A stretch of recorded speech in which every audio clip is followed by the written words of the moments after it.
Welcome to this series of contemporary art talks which feature artists, curators, writers, educators, and university scholars from various practices and fields. I would like to announce that this session will be recorded. My name is Marie-Josée Lafortune, and I'm the director of OPTICA, a contemporary art center located in Montreal. Since 1972, OPTICA strives to promote Canadian contemporary art as well as a sensitive, diverse audience to the issues underlying visual art discourse and practice through a varied program of exhibition along with critical and educational activities. Before we begin, I would like to acknowledge that OPTICA is located on unceded Indigenous lands. The Gagnoc-Yé-Haga Nation is recognized as the custodian of the lands and water on which we gather today.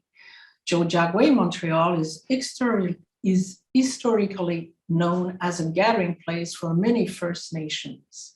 Today, it is home to a diverse population of Indigenous and other peoples. We respect the continued connection with the past, present, and future in our ongoing relationship with Indigenous and other peoples within the Montreal community.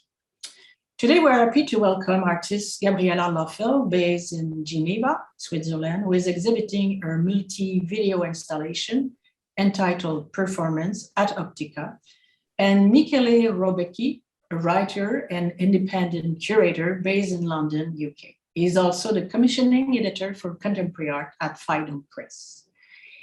In her practice, Gabriela Lo works with temporal media and is interested in the spheres of politics and finance.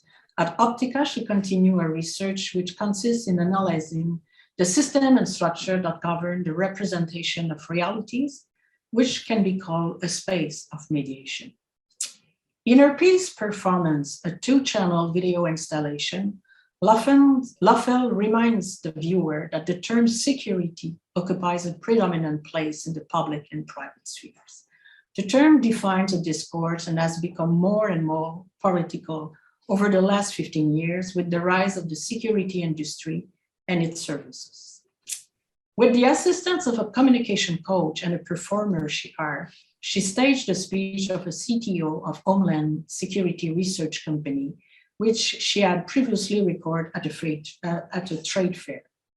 The viewer followed each step of the speaker's transformation and the improvement of his speech with the help of this coach, who guides him through changes in posture, presence, elocution, and authority. Gabriela Lo has exhibited in Asia, Canada, Europe, and in the United States. Her works are part of museum and institutional collection in Switzerland. She has been selected to take part in numerous residencies, such as recently with the Landis and Gear Foundation, London. The gallery presentation is made possible thanks to the support of the Pro Helvetia Foundation, to which we are very grateful. The talk will be conducted in English, and the Q&A session will be bilingual, in French and in English.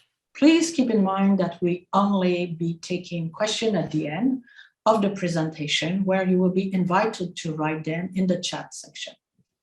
Note that the conference will be published on our YouTube channel in January 2022. We will post the info and the date on OPTICA Facebook. To start the discussion, I will present first a short clip of the video installation, which is filmed in the gallery space at OPTICA. We apologize for the low resolution of the video on Zoom. You are invited to visit Gabriela's website, which I will link in the chat box, where you can view higher quality clips.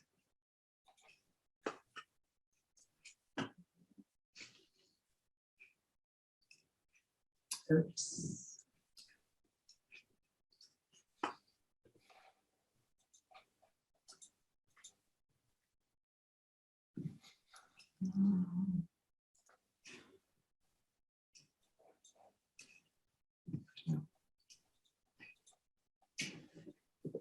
Okay. You ready? I am.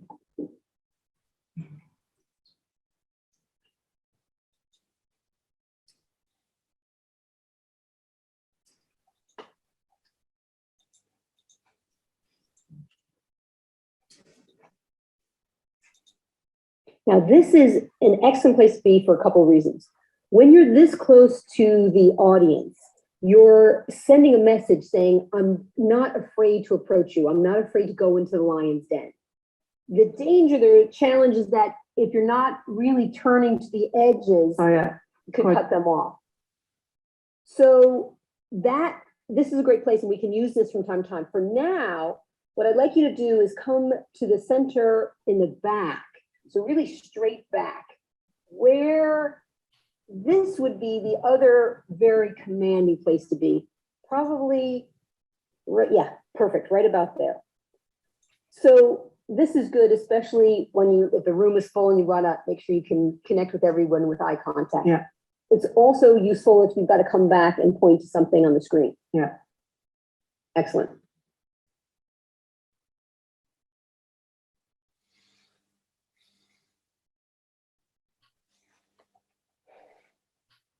Good. I'm the CTO of Homeland Security Research Company. Good. More energy, more relaxed. Today, I'm going to talk to you about 3 different things. The current market in which we are functioning, Warm-ups now. challenges we are facing in this market, the future prospects of this market. And arms down.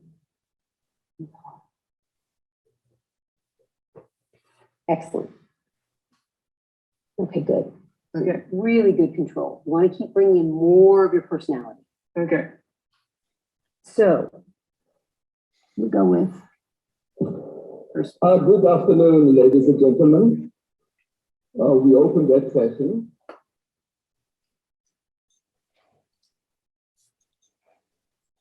I would like now to introduce Gabriela Lo and Michele Robecchi, who will be starting this discussion. Thank you. Thank you, Maria Jose, for the wonderful presentation. So yeah, it's great to be here with you today, and it's my honor to welcome Gabriela Lo with us. Thanks for taking the time to do this. And so we just saw the piece that is currently exhibited at OPTICA, and the piece is called Performance, and it's a title that works on many different levels.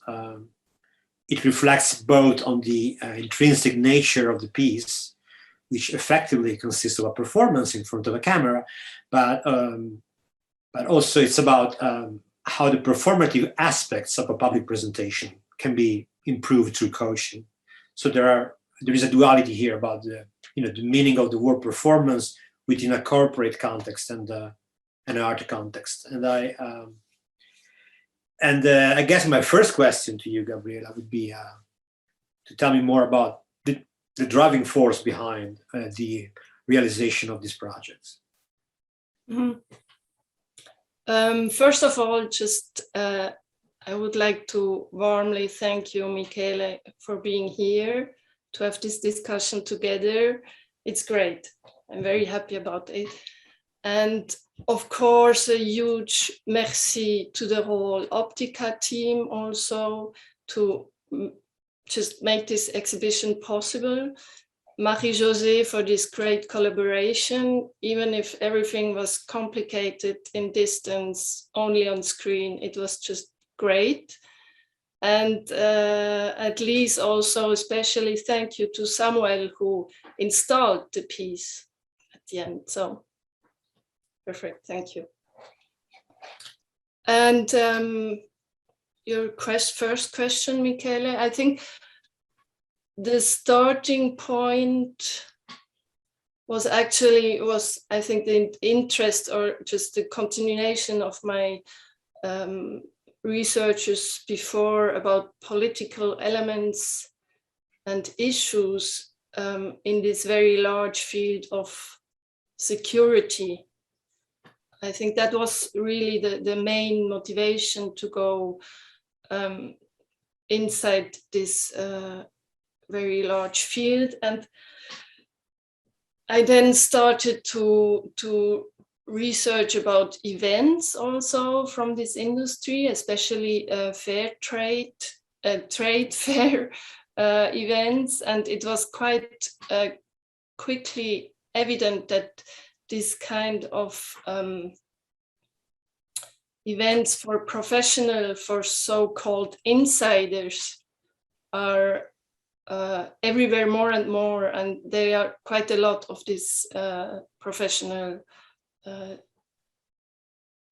trade fairs from the security industry. So that was like the departure part. And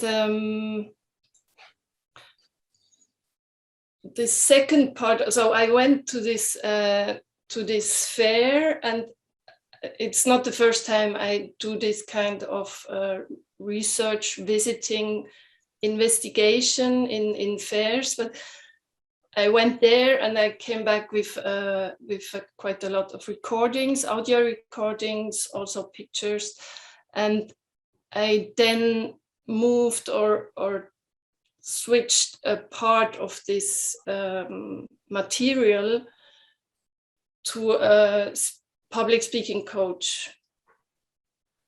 And this was the second very important part also from the piece. And I think these two parts of the works are quite equally important, because it's kind of possibility for me to appropriate this material which I recorded in the security fair, to give it to this professional coach and to command or to ask her to do the work of optimization of a public speaking training. So the training part was also important. Yeah. This is yeah, I don't know if I answered you. Yeah, no, you did actually. And well, it's interesting that what you just mentioned about visiting a surveillance and security fair.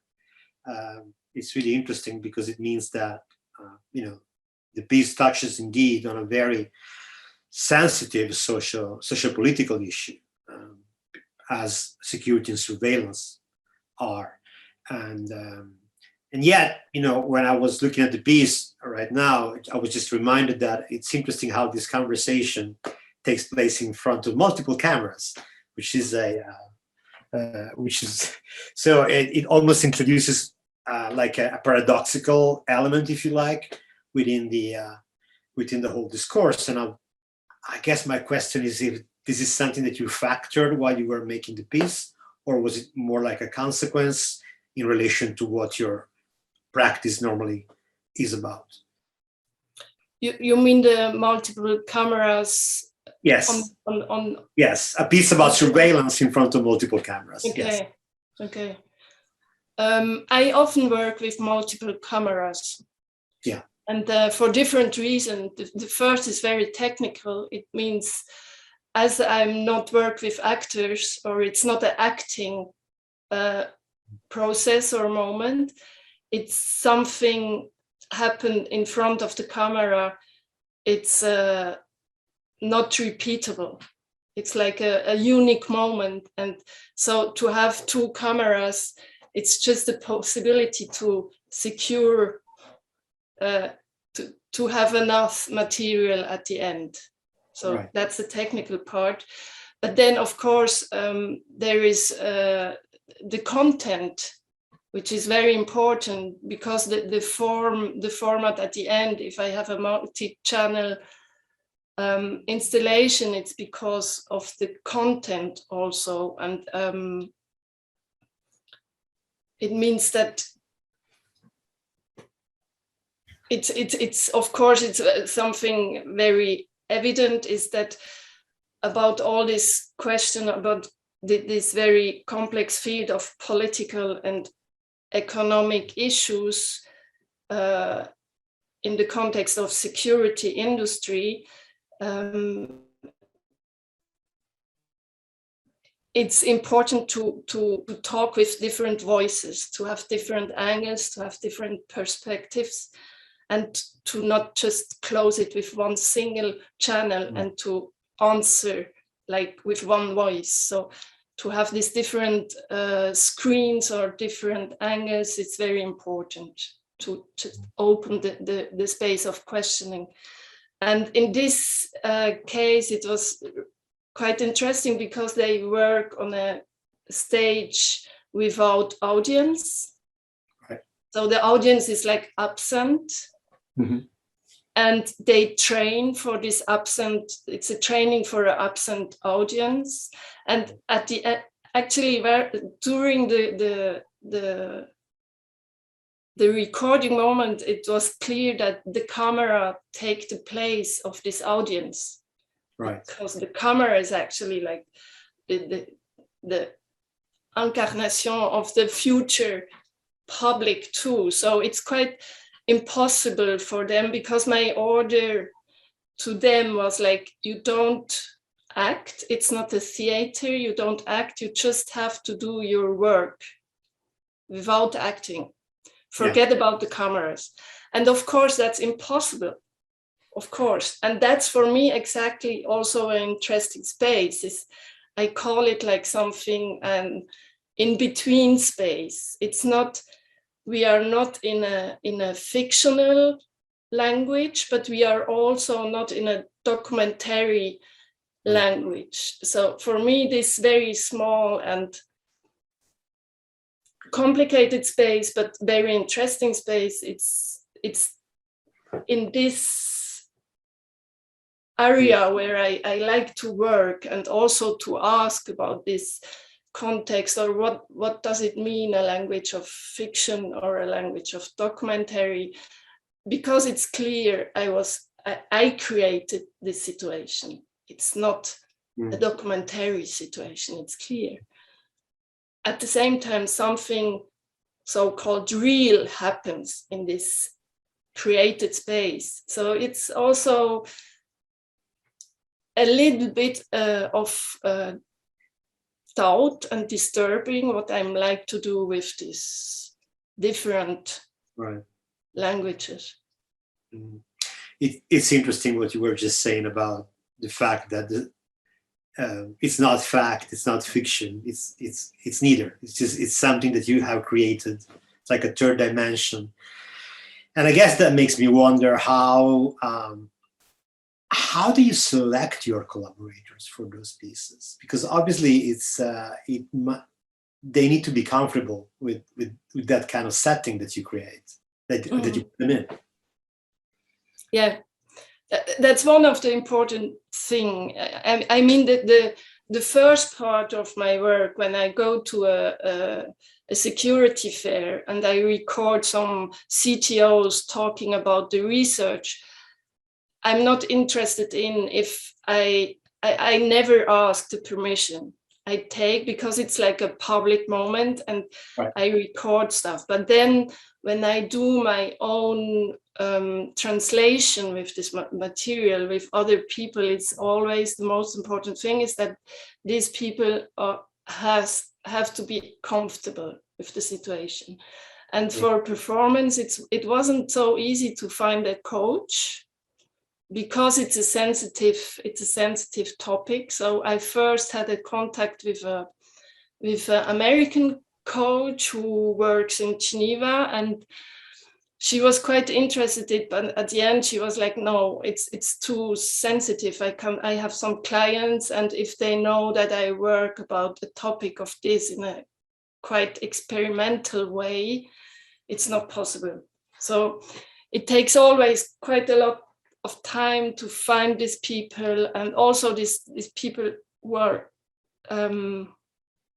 interested in this kind of experimental way to work together, because I asked them to do just their work, but at the same time I never know what comes out at the end. So it needs quite a confidence situation. And for performance, the second person, the Rudy. Yeah.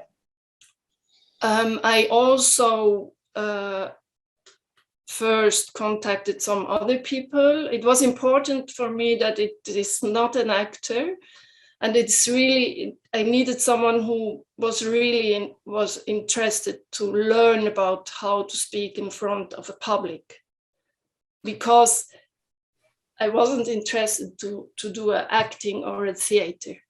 I needed this like real interest.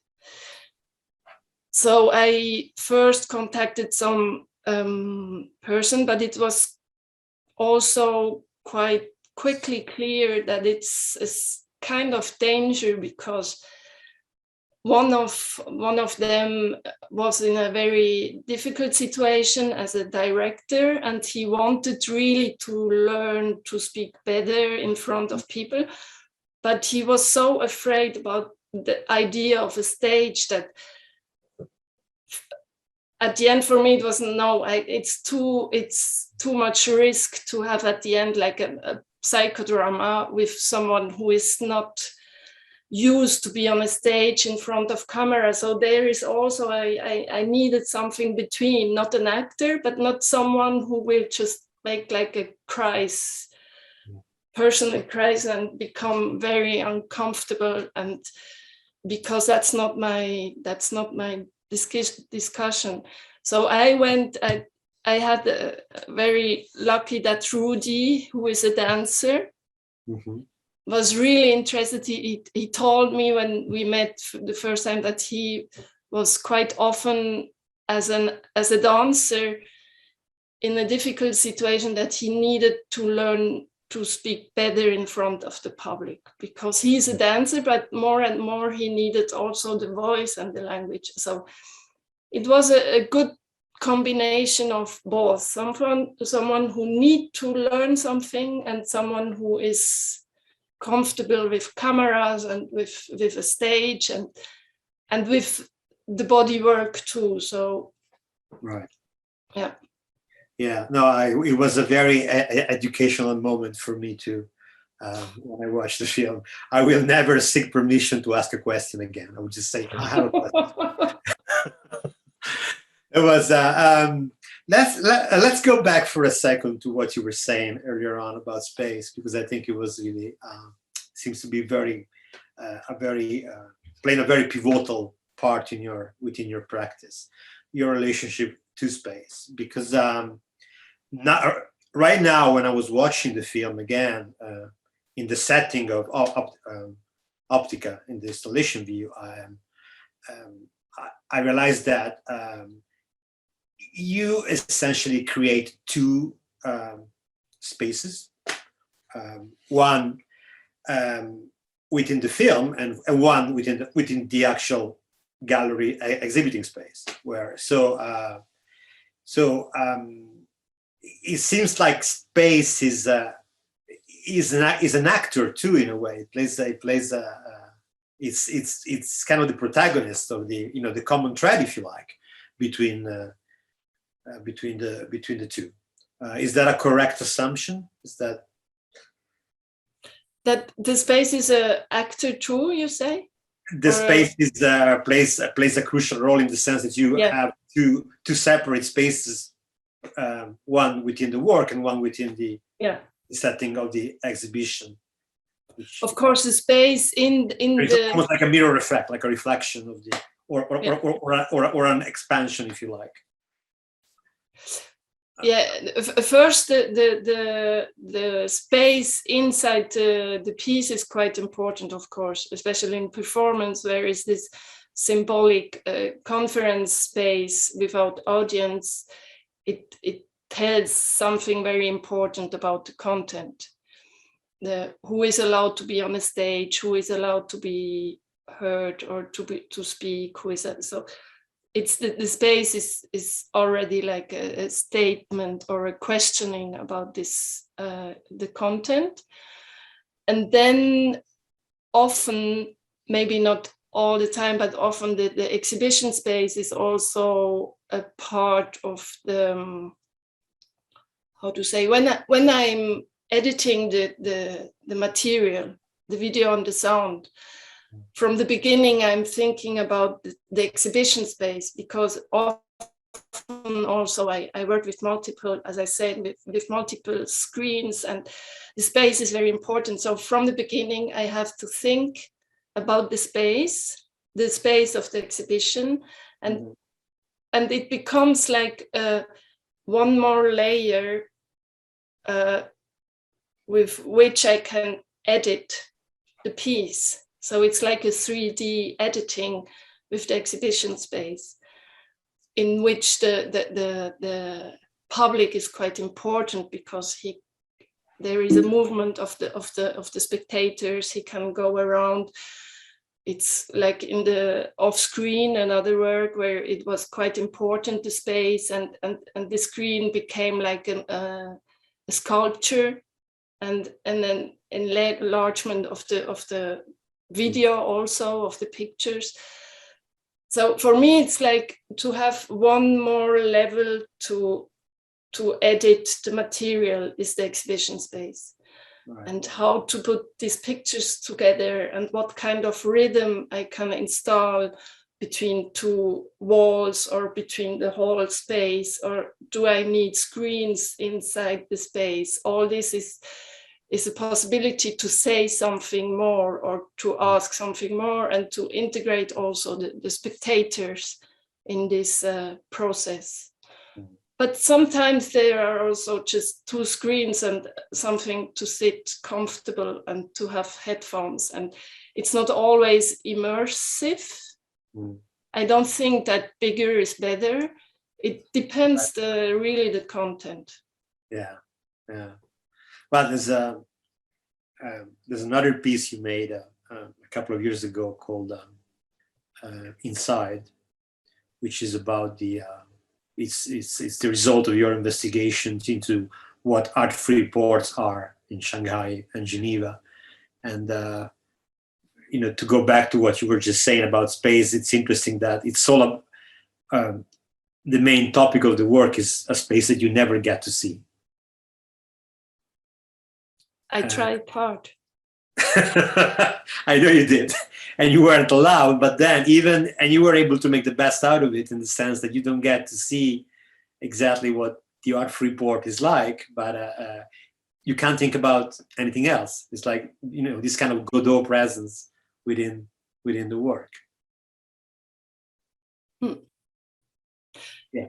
Especially in this work, the space as a building, really as a building, as a physical place was very interesting for me. And the idea was clearly that I was in a residency in Shanghai, and I saw that they are building, like a lot of things in China, the biggest art-free port.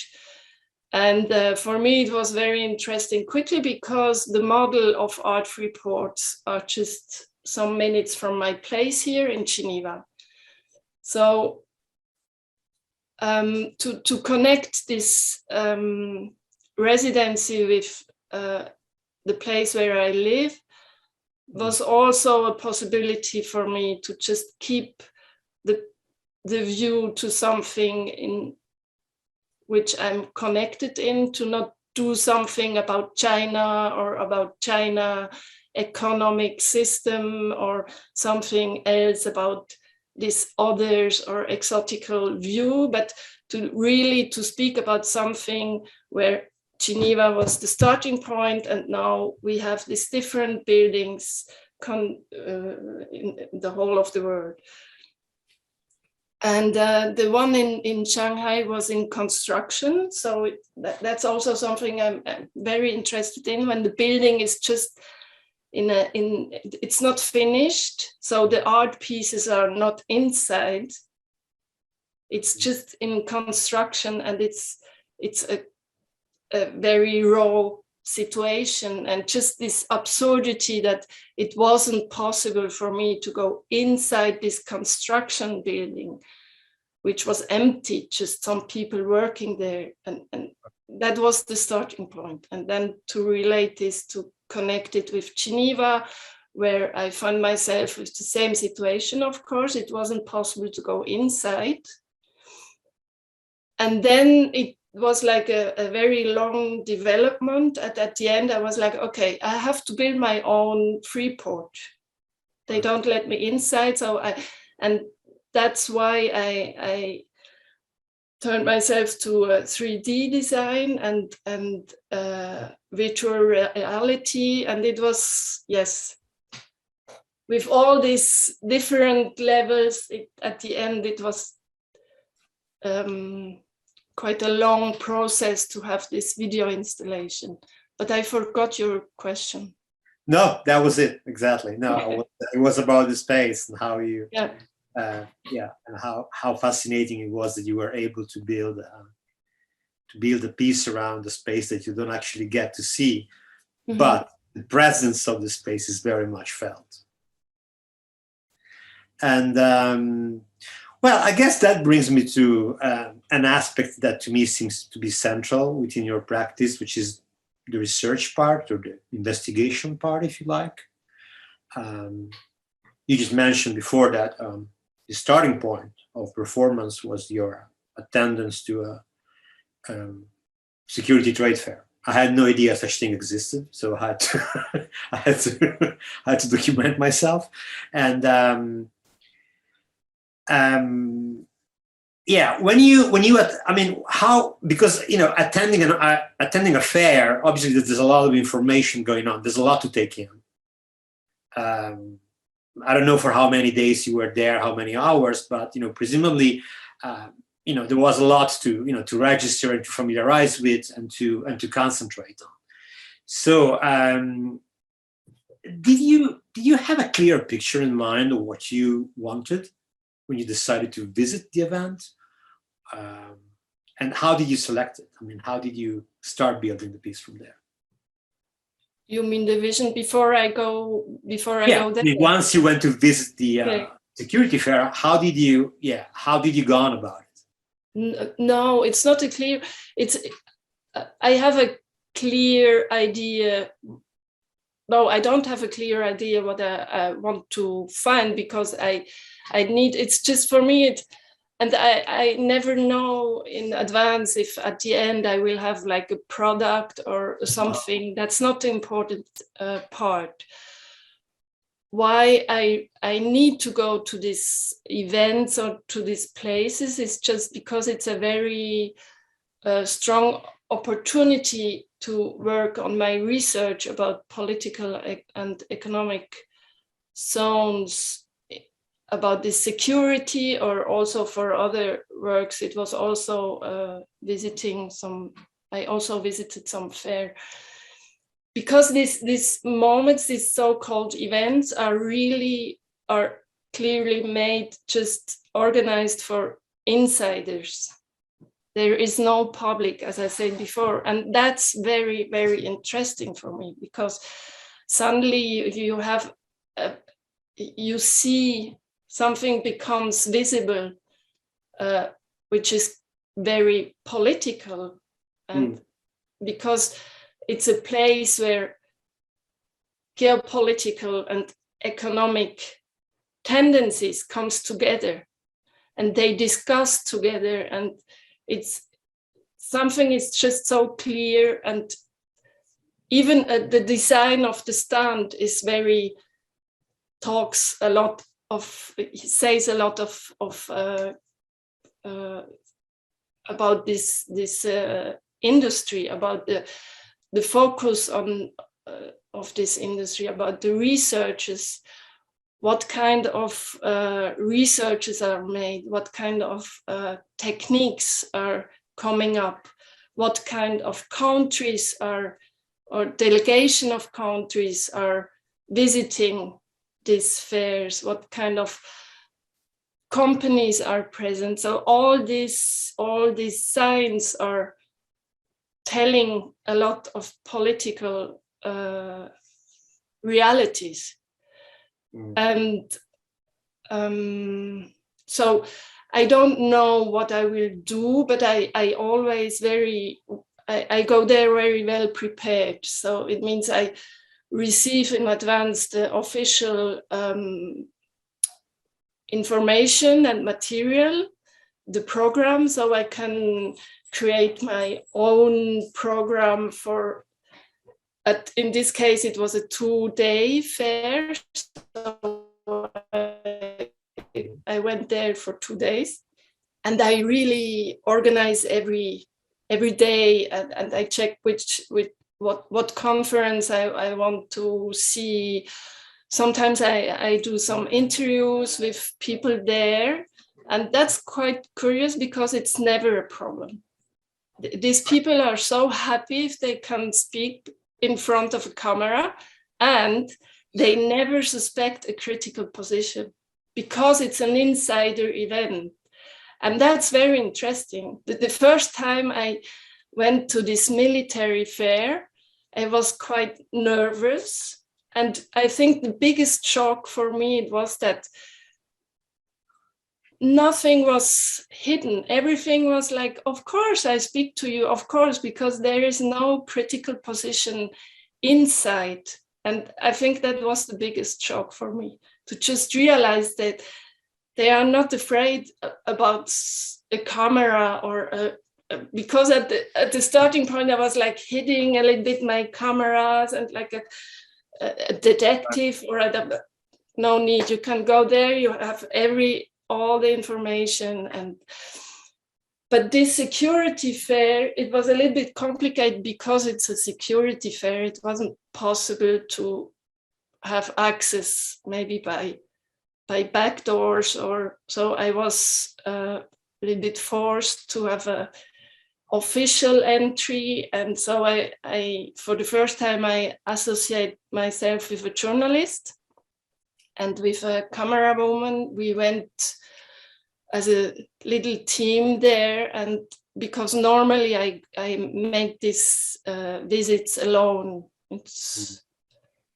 It's a moment I work at best when I'm alone, but in this case we went as a small team. And then yes, I have my program, and I recorded in this fair. I recorded quite a lot. I did quite a lot of audio recordings, less pictures.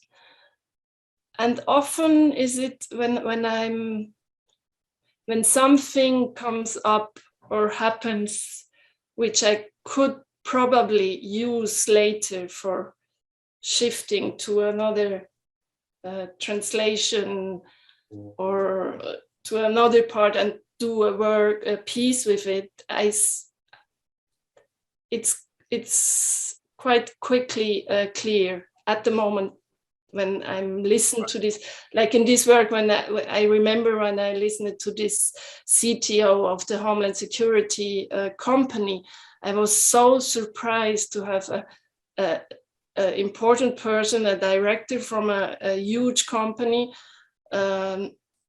talking like even worse than me in front of a public. So it was very quickly, I was like, oh, interesting. That's something that's material. Maybe I could use it later for something. Right. And maybe I can show you some. Yeah. Do you want to see some? Or just, I have some recordings part from the original.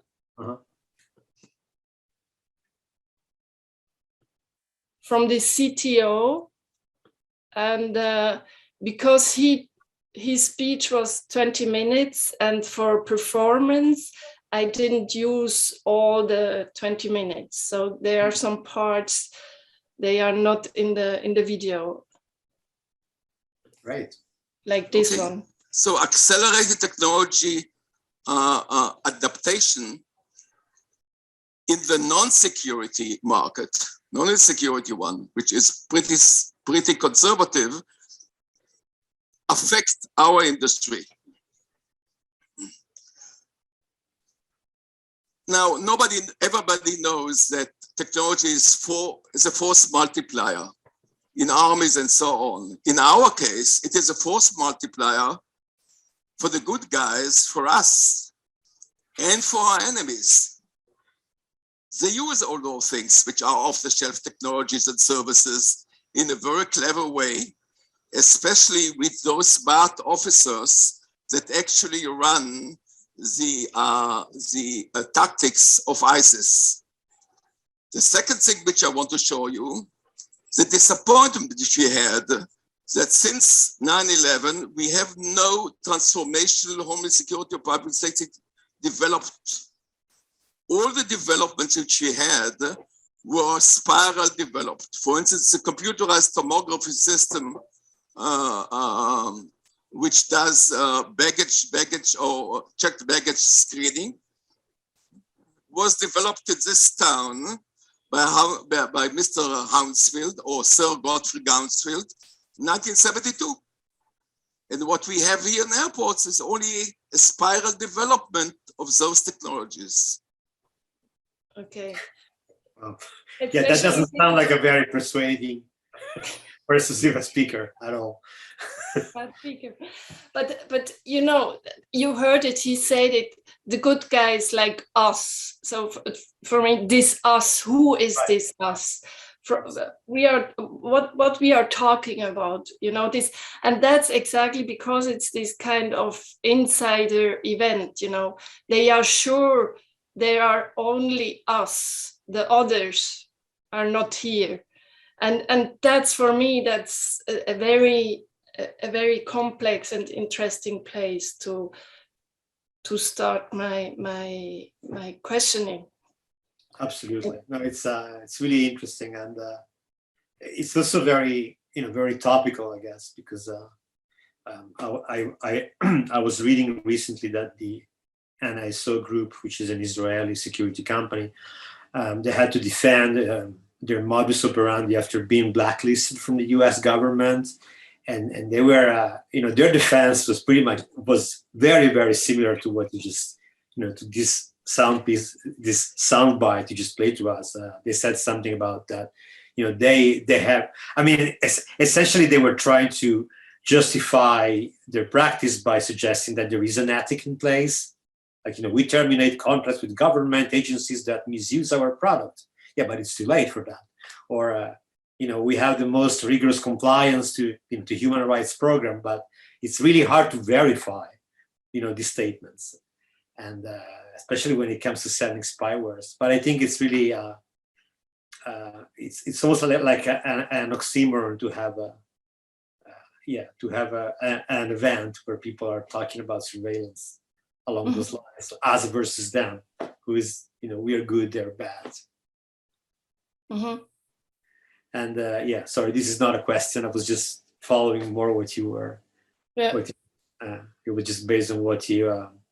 No, it's even the term security, this concept, since 9/11, it took so a huge importance, and it's used and as a something in every part of our lives, in political, but economical, everything, and it's used in a way, in a structuring way. This term, even the term security, I think takes actively place in constructing some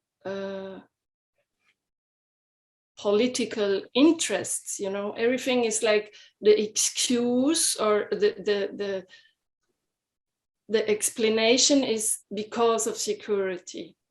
What does it mean? What means security? It's one term, but it could mean, maybe security for you is absolutely not the same thing as for me, and especially in a so important economic market, which is directly connected in a political system. It's just very problematic how this term is used. So that's also a reason why I gave or switched this material, this audio recording, to a coach for public speaking, because that allows me to have a moment when a professional person of language. I have this picture of like in an operation, how do you say, une salle d'opération? Yeah, like a medical, yeah. It's like a medical moment, you know, when you open the body and you check if everything is at the right place, and you make some optimization, or you repair something, or you just save something. So I have a little bit like this picture when I gave the material to someone who will work on it and with it, like a coach. And that's what I'm interested in this moment, and to see what's happened with this text, with this context, content, when this coach is just repeating this words, terms, and when they have to do, before they can optimize it, they have to do like a kind of analyze of the content, of the text, and of the person itself. So for me, it's always very interesting, and that's one of the main interests why I shift the material to someone from this field. Right. Yeah, nice. I find it really intriguing, your your decision to tackle complex socio-political issues like this one through the lens of through a process where reality is negotiates with fiction, and it's especially interesting for me because I mean we are about the same age. I'm a bit older, but we both started our career, so to speak, in a time where I do remember that a lot of artists were increasingly engaged in the concept of making documentaries, because documentaries were seen as truth bearers, as the truth. Whereas films are fiction, they're not, and yeah, when I look at your work, it seems to me that sometimes it's actually easier to get closer to the core of an issue, of a delicate issue, by not trying to simply document, which is probably the most. It would have been the starting point for most. Go to the fair. Go to the surveillance fair and document what's going on and show it to people, but actually to filter it through some process like you do, and create this sort of green room situation where fact and fiction come together. And I guess my question is, how did you, because of the climate that I was talking about before, where there was this tendency of seeing documentaries as a viable way to address these topics, what was the, how did you get to the to the procedure that you're using now to put together, to filter the material and put together your work? I don't know if I made myself clear. Oh, okay, good. I think so. Okay, well, thanks. But I don't know what is easier, documenting or not. It depends what you are looking for. And I know from the beginning I don't have answers to anything. So I don't try to answer to something. In contrary, I try to multiply the questions and to maybe disturb this idea of a linear narrative or something like this. So for me to have this, to create like I thought it before, to create this in-between space, it's a way how to approach this very complex fields and this questioning. And it gives me like a distance also to this idea of answering or making promise to it for a truth or authenticity, because I'm absolutely not interested in. In contrary, I would like to ask about this, the construction of, or the process of documenting, or the process of staging. So it's like showing the framing, or this construction system of these different visual languages. I don't know if it's clear. So it's more like if I have this body of something in front of the camera, of course, I'm filming this action or gesture. It's very important, but it's also to like, it's like inverting, you know, like when you have a jacket and you invert the side to just show, or just bring the question to the front. Is it real? Is it not real? But what does it mean at the end? What is real? What is created? What is documented? So the question itself is like a part of, a very important part of the piece, or of my process of working. And yes, as I said, it's like a medical intervention also on this body, on this recorded text body, or just this archive which I bring from a fair or from somewhere else, what we call real. So yeah, there's another while you were talking, I was thinking about another piece that you made about 8 years ago, off screen, which is about it was about I had no idea. I mean, I knew of things like that, but I didn't know there was actually an industry behind it, which is about organizing, you know, like tourism in very dangerous and war-torn areas, and that film, it was about this person you met who decided to embark on one of these journeys because he had misgivings about what he was reading in the press or in the news, and he wanted to see for himself. And again, that's a very it touches on such a very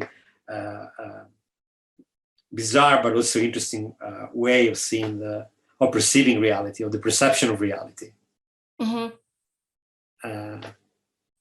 To the extent that people go at personal risk to go and see for themselves is what they're hearing is true. There was no such misgivings before. This is a bit of a novelty of our times, if you like. I guess. I don't know if I have interpreted that piece correctly, but that's what. Yes, it was about this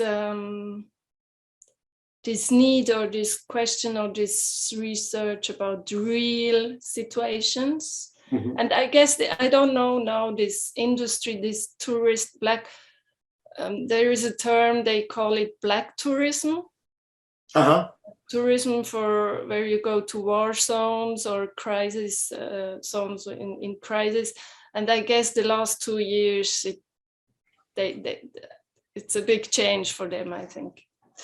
So it was I heard about this Swiss agency who proposed holidays in Afghanistan, Iraq. It depends the political situation, and all this in a for me it was like cynical way, because they presented this like something very interesting, very authentic, and always protected by a Securitas, so no danger. Right. And of course, very expensive because the security man and everything. So it was this promise of authenticity, of real reality, and you will see it by yourself, something what you can read in the media, but media, you know, fake news and all this, so forget about it. Come to us and check it by yourself. And that was so strange for me, this idea to go there is not so strange maybe, but to go there with this idea. So I tried for a long time, I tried to find someone who did this kind of trip, and I found someone who agreed to meet me, but it took like 3 months or something like this until we met. Right. And of course I had, and that's again interesting, I had my idea what kind of type of person I will have in front of me. So of course it was a man, and in my idea it was a strong one who looks for adrenaline. You were expecting some kind of cowboy. A kind of cowboy, exactly. And this strange, you know, survival. I don't know. It was a mixed stuff, but it was really in this direction. And when I met this guy, it was just completely the opposite. Intellectual, future teacher, very small, nice person. And that was actually an interesting moment, because it shows me so clear that I was also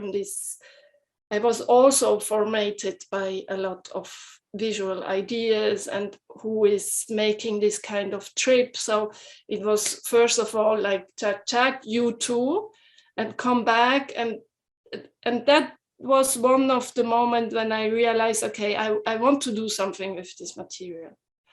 I want to do something with this material, but without denouncing someone or just saying, look at them, they are completely crazy and they are completely fucked up, or I don't know what, because it's not like this. It's more complicated, and it's more about how reality is perceived, or how is it consumed, or maybe we are already like in a post-production of the reality or of the fiction. Mm-hmm.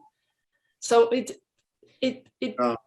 it was for me just a situation where when I realized that it's very complicated about all these different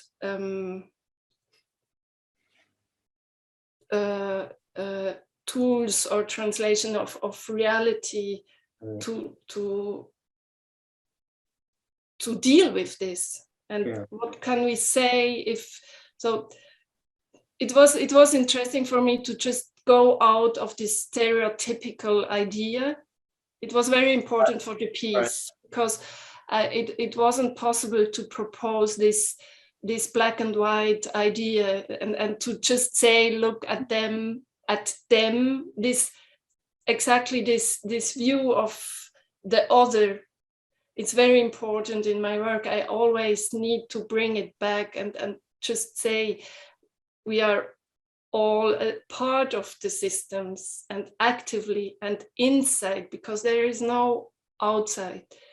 And to bring the topics also in this way to something in which I feel concerned. And it's not a view about someone others or something others. It's about systems.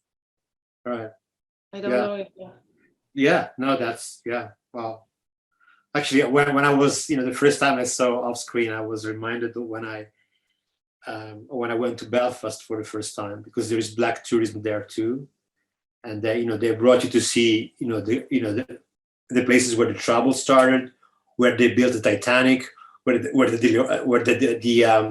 DeLorean factories, and I thought it was fascinating how they could actually convert something really bad into a tourist attraction. I have more questions, but I'm not sure how we're doing with time. Is it the moment that we should open the floor to? Well, it's close to 1 1 p.m., but We have 1 minute. ask a last question, and we can open the floor to Okay. people who would like to ask question too. Could be in the chat box, but you could spontaneously. You can also raise your hand with these reaction button. Yeah. So we will look at the screen and Sure. and we will pass you the screen to talk directly to either, well, Gabriela. Yeah, to Gabriela, please. Yeah. Okay. Yes, because fascinating, very fascinating. Okay, I'll let you asking your last question. Okay. No. Okay. Thank you. So my last question is,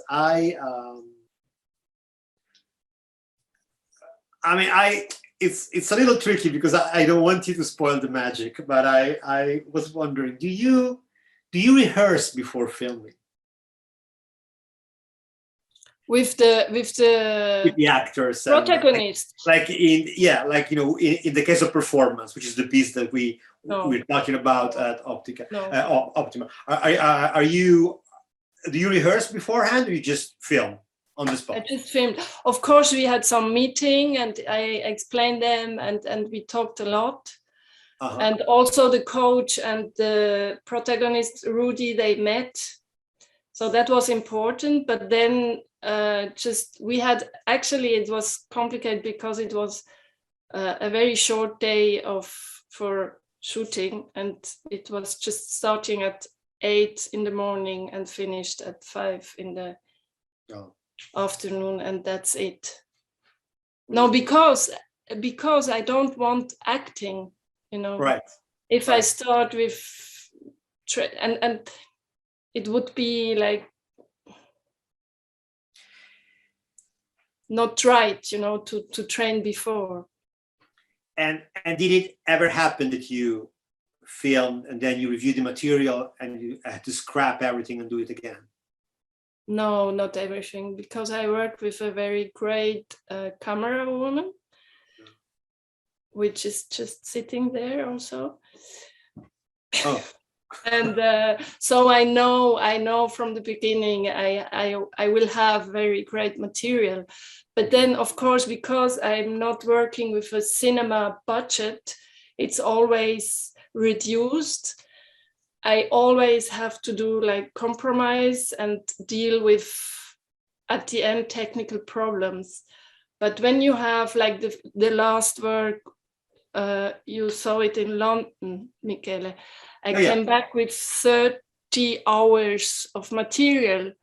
So in a way, it's like helpful if you have technical problems or just, the camera making like strange things, because it's like it's the first selection, and then maybe you have again 20 hours and then you can start the editing part. Right. And and it's great that, I'm thinking now about that piece I saw in London, and you can sense the tension when you watch the film, that it's live, it's happening in real time. It doesn't feel like it's constructed, and I think that's it seems to me. That seems to be a very significant contributing factor in your practice, that you have that kind of tension. Mm-hmm. It's a tension, but it's nevertheless there is a created situation. It's not completely without my script. I give some indication. So again, it's in between two or more different way to work. Yeah. And for this, to come back to one of your first questions, for this is very important to work with people who are comfortable with this. Even the camera and the sound engineer, if you I really have a problem to stop when I work. I could continue like hours and hours and hours. So even physically, it's very hard for them to work with me. They need to keep the microphone like hours and hours. And it's yes. So I really need a team which is comfortable and in a great exchange of communication, and yes, that's very important. You need good people. Yeah. Yeah. Do you collaborate well? I really like to. I think that's one of the motivation also, to collaborate with different also professions, like this coach, or with stuntman, or with casting directors, because I'm very curious and I really like to see them working and to understand how they work. So for me, this collaboration is very important and very, very interesting, even personally for me. And to have then for the shooting a whole team working for me, and with this long time relation, it's very nice, and it's a good basic to do things with not the biggest budget. But then at the end, when I go back to the editing, I need to be alone.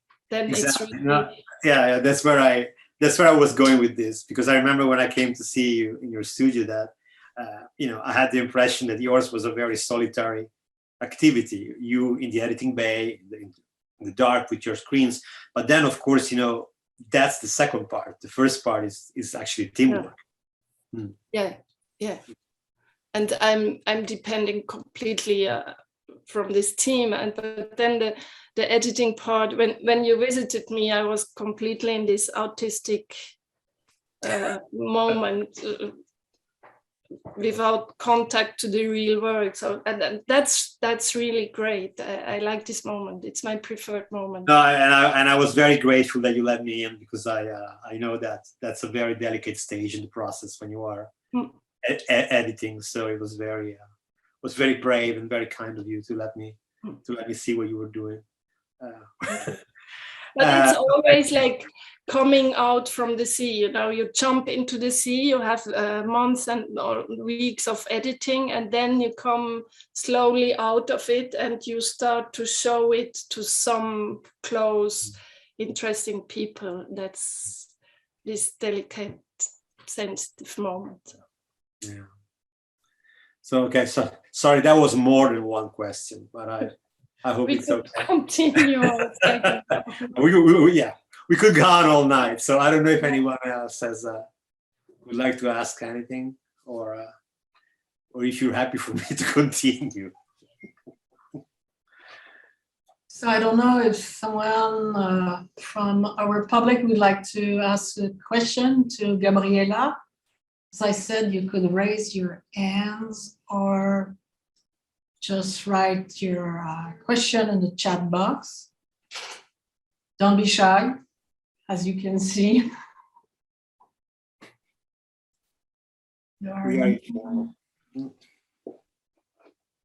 Yeah, I have a question for you, Gabriela. How do you situate performance in your body of work? Oh, sorry. Yeah.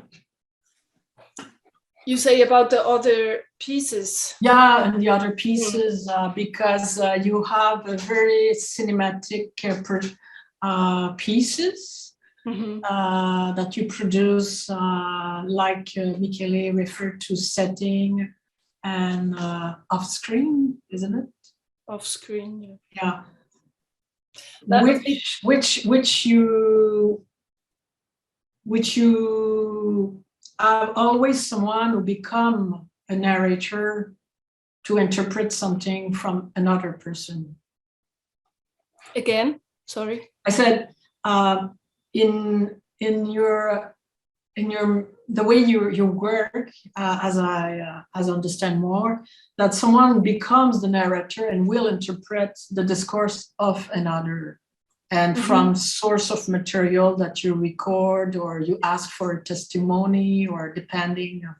So I'm wondering how performance is situated in this very interesting body of work, was very complex in terms of yeah, how each piece is fabricated and with the collaborators and the issues of yourself being in a situation to record on as I don't know myself how you can register in a trade fair, you know, without to be kicked out. Now I understand that you're with someone who is a journalist and it's better. And so just to figure. There are different links to my works before. The first is clearly about the content, about the research, because the work like off-screen setting and also embedded language, they are all situated in a very political or very, I don't know if very, but in a political questioning about a situation. Of course, it's the to propose like tourism in countries like Afghanistan and Iraq, and to talk about the reality there. You are quickly in a political discussion. And setting was a work about a military camp, in a train camp in the south of Germany. So, and embedded language was about military industry fair in Poland. So it's like a logic continuation to come to this field of security, because it's very close. It's even inside of all these other topics. And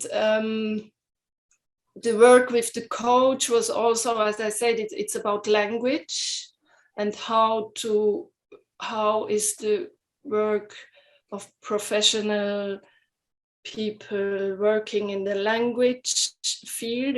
I'm very interested in this because it's allowed me to have a translation of this material. And a public speaking coach, it's quite near from before. I worked like with dubbing actors or with radio or actors. The voice is always present. It's always a storytelling. It's the voice who not explaining, but tells something. It's always present. Sometimes, like in Insight, there are quite many voices, like 4 or 3 voices at the same time. And that's something since a long time. It goes.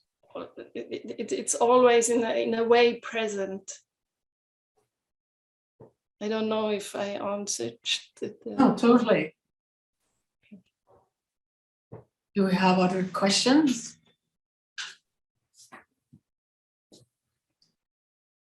Well, if not, before to close this session, I would like really to thank Gabriela and Michele. It was really interesting discussion, very lively, and it's very nice to have both of you.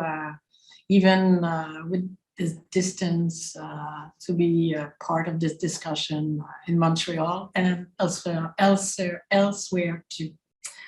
So thanks a lot, and we'd like also to thank the OPTICA team to put together this talk, Esther Brondage, Claudia Goulet-Blais, for today.